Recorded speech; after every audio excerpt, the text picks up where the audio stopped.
دوه لاند مهم تازه خبرونه په سلامونو مو هرکلی کوم. هیله ده چې ویډیو تر اخره وګورئ. افغانستان د ریل پټلۍ له لارې چابهار بندر سره وصلیږي. له چابهار بندر سره د ریل پټلۍ له لارې د افغانستان د نښلېدو هڅې چټکې شوي دي. د ایران د ښار جوړونې مرستیال وزیر خیر الله خادمي د سې شنبې په ورځ د جولای په 1 او د چنګاښ په 10 د دغې لارې د پروژې د افتتاح پر مهال وویل چې دا لاره به د ایران د چابهار بندر له لارې افغانستان او بیا منځنۍ اسیا سره نښلوي. د ایران حکومت وایي د اورګاډي دا پټلۍ ټول 628 کیلومتره دی چې د چابهار زاهدان بیرجین مشهد څخه به راتېرېږي. د ایران دولتي اژانس ایرنا د ښاغلي خادمي له خولې لیکلي دي چې دا د سیمې د ترانزیت او تجارت د پراختیا لپاره یو ښه پیل دی.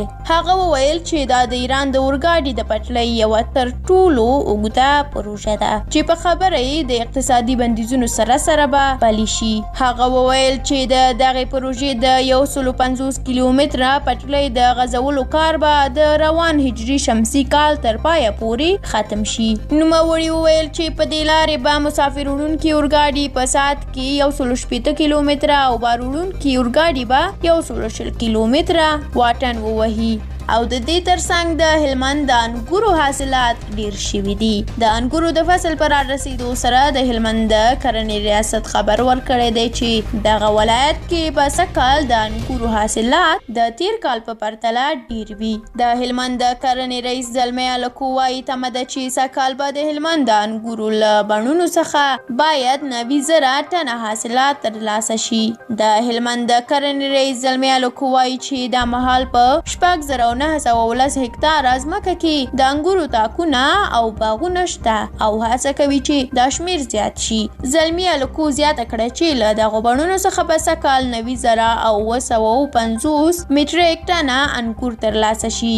د ښاغلي الکو په خبره په هلمند کې 18 ډوله انګور تولیدیږي او دا چې د هلمند انګور د نورو ولایتونو په پرتله ژر حاصل ته رسیږي نو په بیلابیلو ولایتونو کې ښه مارکیټ هم لري. هلمند کې د انګورو ګڼ شمیر باغونه شته چې تیرو کلونو سره په لوی توپیر د حاصلاتو په کیفیت او زیاتوالي کې هم د پام وړ بدلون راغلی دی. د هلمند انګورو د یو شمیر ولایتونو لکه زابل، غزني، میدان وردګ، نیمروز او کابل ترڅنګ بهرنیو هیوادونو لکه پاکستان او هند ته هم صادریږي او ښه بازار هم لري. باید وویل شي چې په دې وروستیو کې د دې ولایت په مرکز او ولسوالیو کې عصري ممیز خونې هم جوړې شوي دي او د انګورو بڼوال کولی شي چې پکې په ښه کیفیت سره خپل انګور په ممیزو بدل او بازار ته یې وړاندې کړي. مننه درنو لیدونکو چې دا ویډیو تر پایه ولیدله. که مو خوښه شوې وي لایک یې کړئ. که غواړئ زموږ نورې ویډیوګانې هم وګورئ نو زموږ ملاله افغان یوټیوب چینل در سره ضرور سبسکرایب کړئ. تر بیا بلې ویډیو ښه وخت ولرئ.